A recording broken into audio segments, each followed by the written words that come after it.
pivot a little bit, Ethan, because although sometimes academics have a very narrow focus, I find that you have quite a breadth in the things that you've worked on. One of which is working with NBA organizations and a passion doing sports analytics. Do you want to kind of talk to us a little bit about that? Because I imagine there's a wide swath of people who are interested in that space. So I'll kind of give two stories with it. So the first is about a person with a PhD in geography, and kind of a weird place to start. Okay. He worked at Michigan State for a couple of years, eventually found his way to Harvard as a visiting faculty member there. And, you know, a lot of research that goes on for a person in PhD in geography is obviously maps. So he would map out like food ghettos in different cities, political maps, stuff like that. But he was also a huge basketball fan. All of a sudden, he started mapping his interest in geography with the sports world. This was about 10 years ago now. He created one of those heat maps of shot charts in basketball. It got picked up by the New York Times, and all of a sudden his world just blew up. So he ended up quitting academia, started writing for ESPN, eventually moved down to Austin, worked for the San Antonio Spurs, which is where I met him. So his name's Kirk Goldsberry.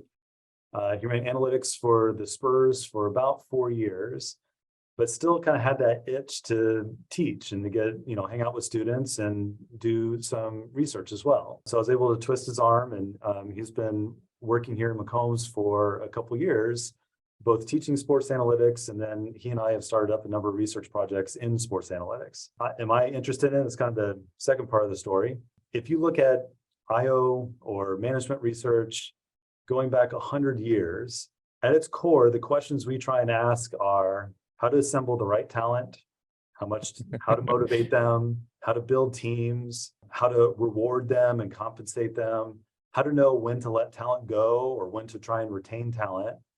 Well, these are all the same questions that Moneyball sensationalized, 20 plus years ago, and that every sports team right now is deeply embedded in trying to answer. And so trying to marry what we know from management research and IO research going back decades to some of the challenges that they're facing on the basketball court or football field or what have you, those are the very things that we're starting to unpack. So just a couple examples of some projects that are going on. I have one that is looking at coaching successions, like what actually predicts success among NBA coaches. Every year, there's about 30 teams in the NBA. Roughly about 10 of them have some sort of transition among their head coaches. And to frame sort of the business problem, that is 10 billionaires as owners of those teams that are making investment decisions of probably $40 to $50 million. By the time you have head coach, assistant coaches, other training and staff, and by and large, they don't do it all that well. The average tenure of an NBA coach is less than 3 years. There's not much market of success if you have some turnover there.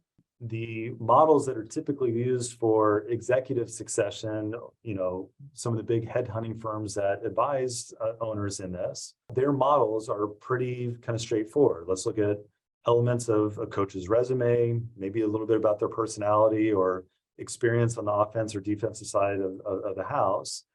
And then, that sort of will predict success or not. Well, management research, looking at CEO succession among Fortune 1000 firms, those kind of main effect models are not very predictive of executive success.